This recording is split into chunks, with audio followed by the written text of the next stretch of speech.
Hello, hello. Welcome back to Wisconsin Family. We are still here at J&K Security Solutions. We've picked up a guest. You may recognize this guest. This is John Scherer from Trinity Financial Planning. We're so glad to have you. Good to see you guys again. We love talking to you. I think Justin and I both learn a lot when you're here. Yeah, we sure do. Yes, make some changes in our personal lives. But we're going to talk about some different things. So we've talked about taxes, lots of other planning issues.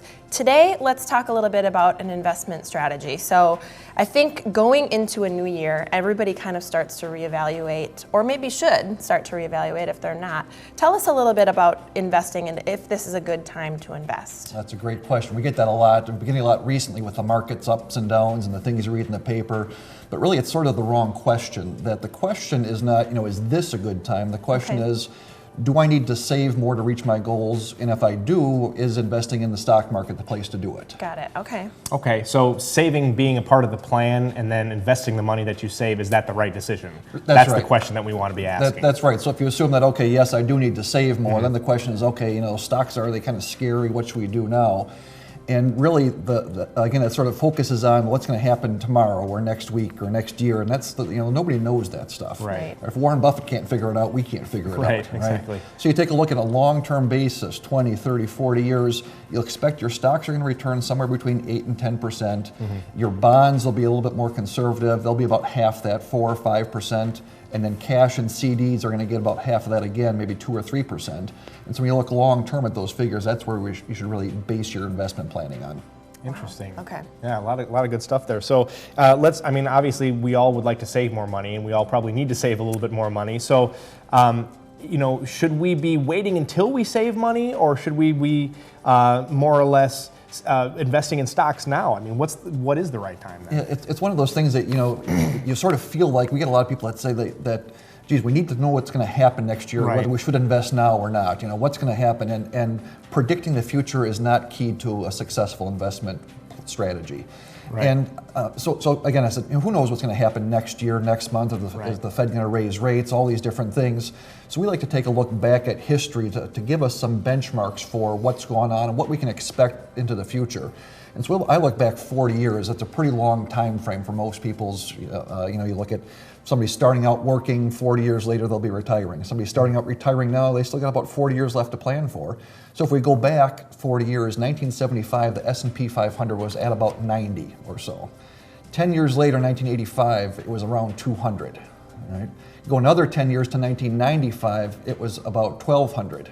Wow. It was about 800. Wow. And then from there in 2005, it was about 1,200. So a decade ago, it's at 1,200. Today, it's closing somewhere around 2,000. Yeah. And there's a lot of information there. I have all this on our website. We wrote a blog post about this. So you look back, 40 years, the S&P was at 90.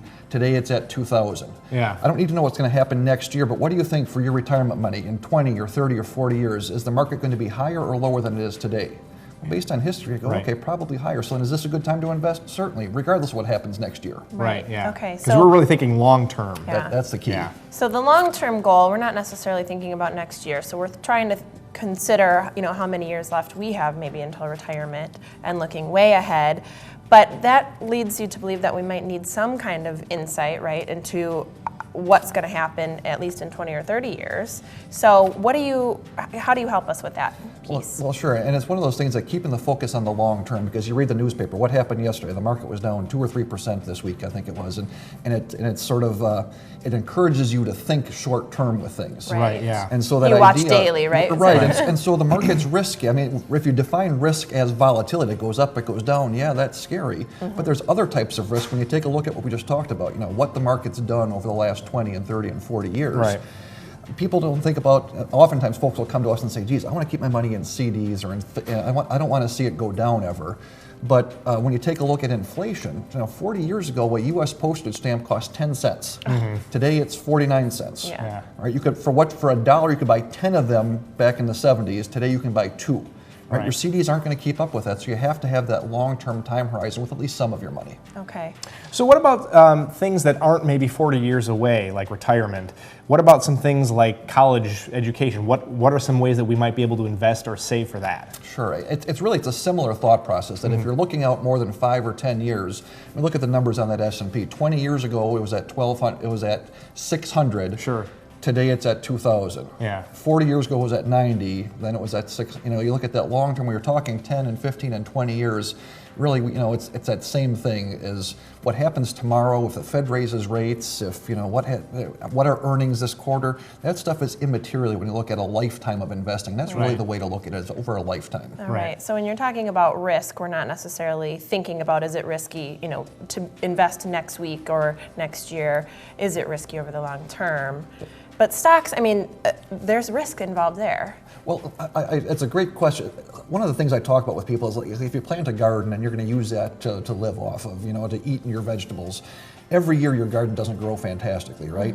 But over time, so does that mean should you plant your garden this year? Well, I don't know. We're going to have a drought, or we're going to have a flood. But you still plant the garden, right? Because you know what? Over time, you're going to be able to can some of those vegetables, and yeah, next year when we have a flood, we're going to eat them, right? But it's not like you say, well, is this a good time to plant? Well, no. Okay, plant things in the spring, and over your lifetime of planting a garden, you're going to have a pretty successful experience. Real similar thing with investing. Very good. Well, thank you for, I love the metaphor. That's Thanks a for great putting that analogy. into layman's terms for us. This is John Shearer from Trinity Financial Planning. They're fabulous. Check out his website. He has a great website. I think we agree. And we're going to be back. We've got August from Pump It Up joining us after the break.